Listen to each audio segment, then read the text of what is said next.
Hi, class. To end today's lesson and to really kind of bring us to the end of our study of the history of racism, at least through the 19th century, racism continues into the 20th century and is well alive today.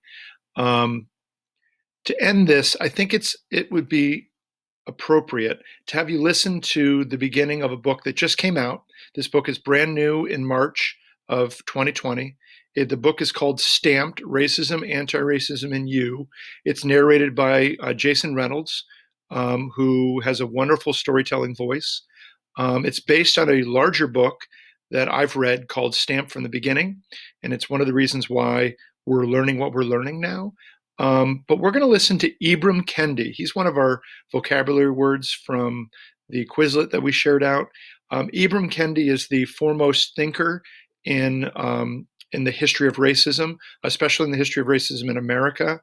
And he's going to talk to us about why what we're doing is so important and hopefully bring all of this to full circle, especially as we consider the terms segregationist, assimilationist, and anti racist.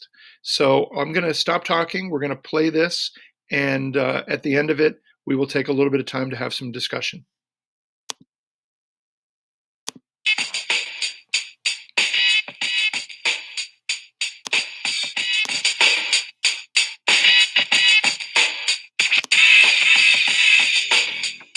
Hachette Audio presents Stamped: Racism, Anti-Racism, and You.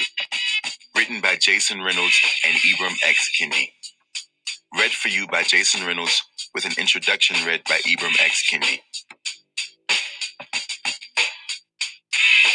Hi, this is Ibram X. Kendi. Introduction. To know the past is to know the present. To know the present is to know yourself. I write about the history of racism to understand racism today.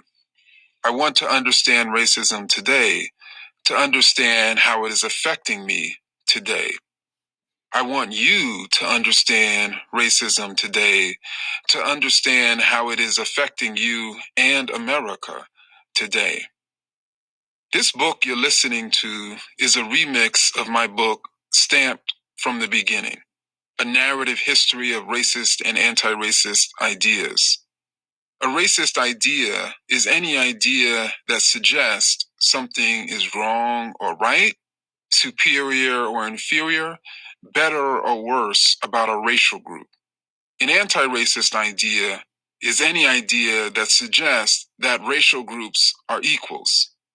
Racist and anti-racist ideas have lived in human minds for nearly 600 years.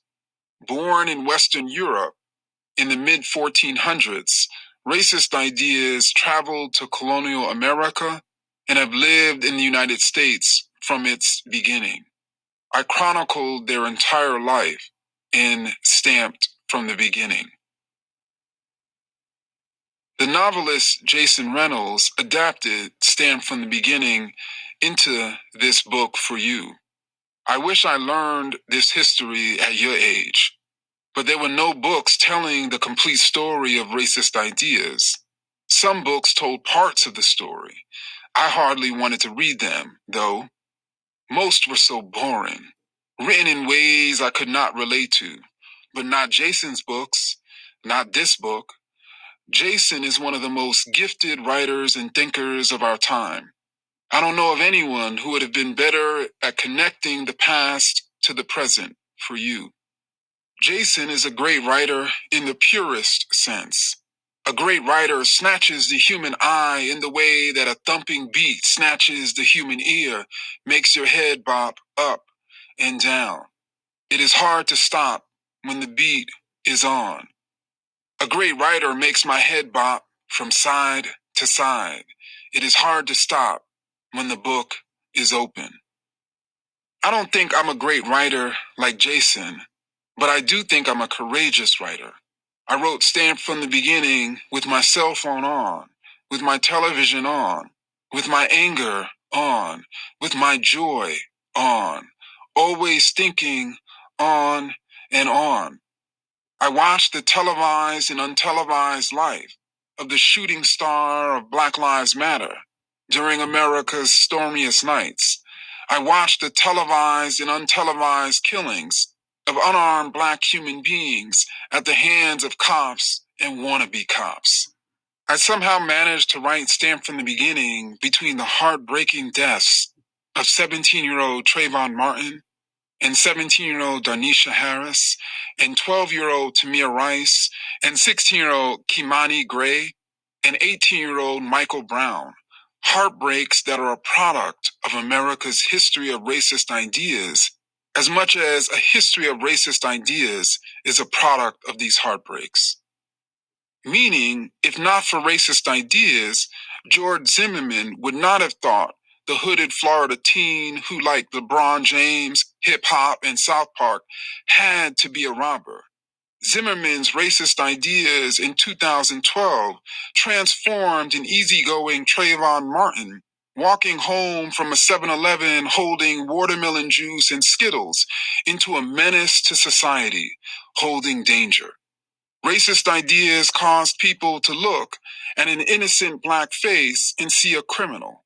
If not for racist ideas, Trayvon Martin would still be alive. His dreams of becoming a pilot would still be alive. Young Black males were 21 times more likely to be killed by police than their white counterparts between 2010 and 2012, according to federal statistics. The underrecorded, underanalyzed racial disparities between female victims of lethal police force may be even greater. Black people are 5 times more likely to be incarcerated than whites. I'm no math whiz, but if Black people make up 13% of the US population, then Black people should make up somewhere close to 13% of Americans killed by the police, and somewhere close to 13% of Americans sitting in prisons. But today, the United States remains nowhere close to racial equality. African Americans make up 40% of the incarcerated population. These are racial inequities, older than the life of the United States.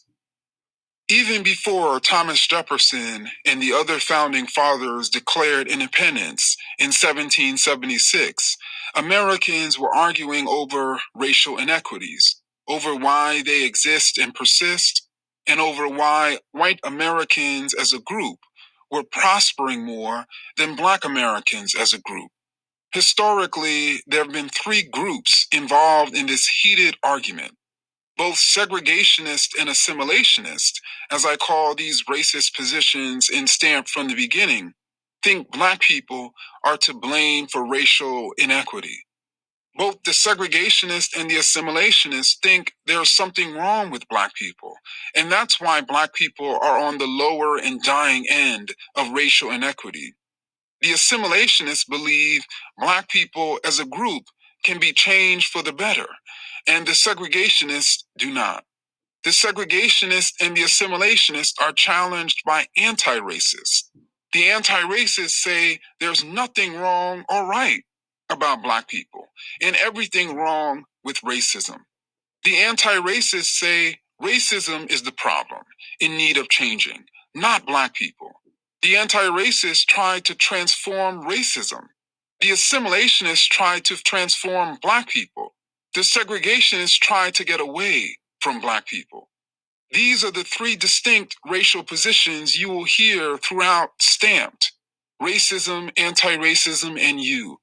The segregationists, the assimilationists, and the anti-racists, and how they each have rationalized racial inequity. In writing Stamped from the Beginning, I did not want to just write about racist ideas. I wanted to discover the source of racist ideas. When I was in school and first really learning about racism, I was taught the popular origin story. I was taught that ignorant and hateful people had produced racist ideas and that these racist people had instituted racist policies. But when I learned the motives behind the production of racist ideas, it became obvious that this folktale though sensible, was not true.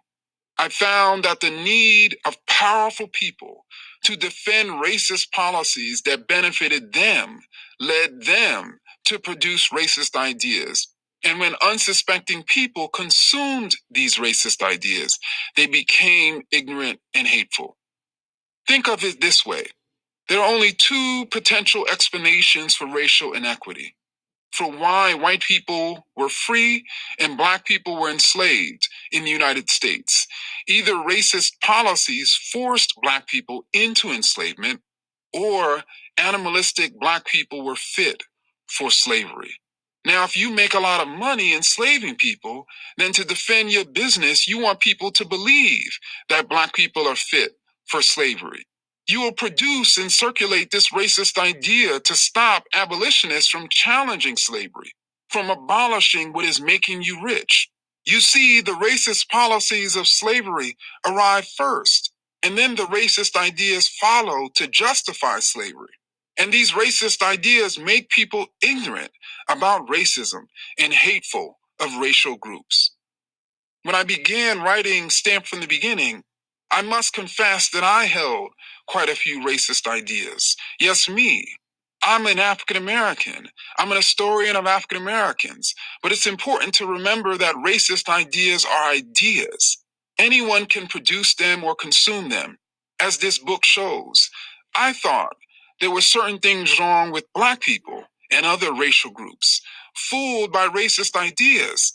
I did not fully realize that the only thing wrong with Black people is that we think something is wrong with Black people. I did not fully realize that the only thing extraordinary about white people is that they think something is extraordinary about white people. They are lazy, hardworking, wise, unwise, harmless, and harmful individuals of every race. But no racial group is better or worse than another racial group in any way. Committed to this anti-racist idea of group equality, I was able to discover, self-critique, and shed the racist ideas I had consumed over my lifetime, while I uncovered and exposed the racist ideas that others have produced over the lifetime of America. The first step to building an anti-racist America is acknowledging America's racist past.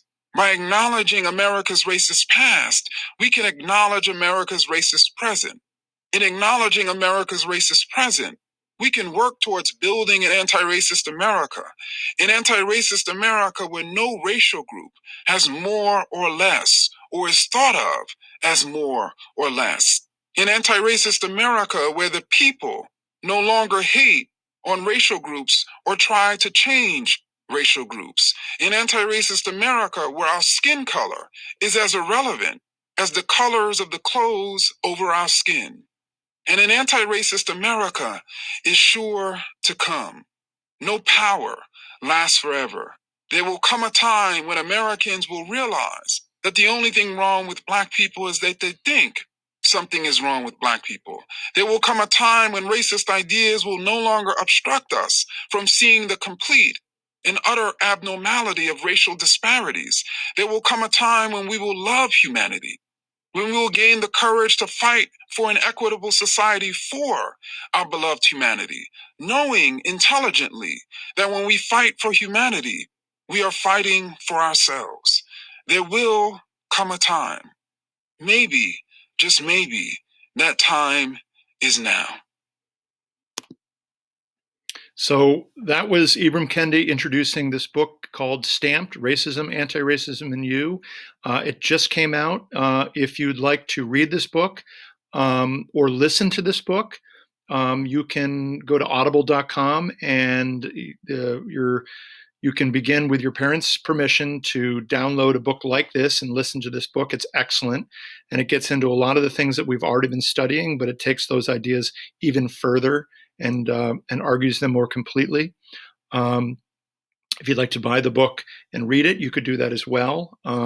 It is just an excellent book, and it is written for adolescents. It's not written for adults, although I have been listening to it, and I think it's excellent as an adult. I love hearing what is exposed in this book because it helps me to understand how I can teach it even better next year. But again, it just came out. Highly recommend it. So we're going to end this Screencastify now, and we're going to come back together and we're going to go over some terminology and end our lesson today.